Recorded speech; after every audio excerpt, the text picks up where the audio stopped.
എല്ലാവർക്കും എൻ്റെ യൂട്യൂബ് ചാനലിലേക്ക് സ്വാഗതം. ഇന്നാണ് ഹജ്ജിൻ്റെ സുപ്രധാന ചടങ്ങായ അറഫ സംഗമം. ഇതിനായി ഹാജിമാർ രാവിലെ മുതൽ മീനായിൽ നിന്നും അറഫയിലേക്ക് വന്നുകൊണ്ടിരിക്കുകയാണ്. ഇന്ന് ഉച്ചക്ക് മസ്ജിദുൻ നമീറയിൽ തുടങ്ങുന്ന പ്രഭാഷണത്തോടെയാണ് അറഫ സംഗമത്തിന് തുടക്കം. ഇന്ന് അറഫ സംഗമത്തിന് എത്തുന്ന ഒരു തീർത്ഥാടകന് ഹജ്ജ് ലഭിച്ചതിന് തുല്യമാണ്.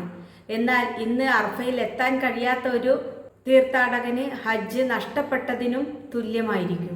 അത്രത്തോളം പ്രാധാന്യമുള്ളതാണ് അറഫ സംഗമം.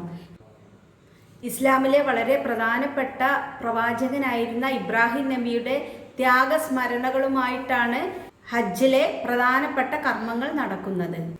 മുഹമ്മദ് നബി സല്ലല്ലാഹു അലൈഹി വസല്ലമ തൻ്റെ വിടവാങ്ങൽ പ്രഭാഷണം അറഫയിൽ വെച്ചാണ് നടത്തിയിട്ടുള്ളത്. അതിൻ്റെ ഒരു ഓർമ്മ പുതുക്കലായിട്ടാണ് അറഫ സംഗമത്തിൻ്റെ അന്ന് നടത്തുന്ന പ്രഭാഷണം. ഇന്ന് ഉച്ച മുതൽ സൂര്യൻ അസ്തമയം വരെ എല്ലാവരും അറഫയിൽ തന്നെയാണ് ഉണ്ടാവുക. ഉച്ചയ്ക്ക് ശേഷം എല്ലാ ഹാജിമാരും തങ്ങളുടെ പാപമോചനത്തിനുള്ള പ്രാർത്ഥനയുമായിട്ടാണ് അറഫയിൽ കഴിഞ്ഞുകൂടുക. അറഫയിൽ നിന്നും മടങ്ങുന്ന ഒരു ഹാജിക്ക് എല്ലാ പാപങ്ങളും പൊറുക്കപ്പെട്ട് പരിശുദ്ധമായി ഒരു തെറ്റും കൂടാതെ ഹാജിമാർ പുതിയൊരു ജീവിതത്തിലേക്ക് കടക്കുന്നത്.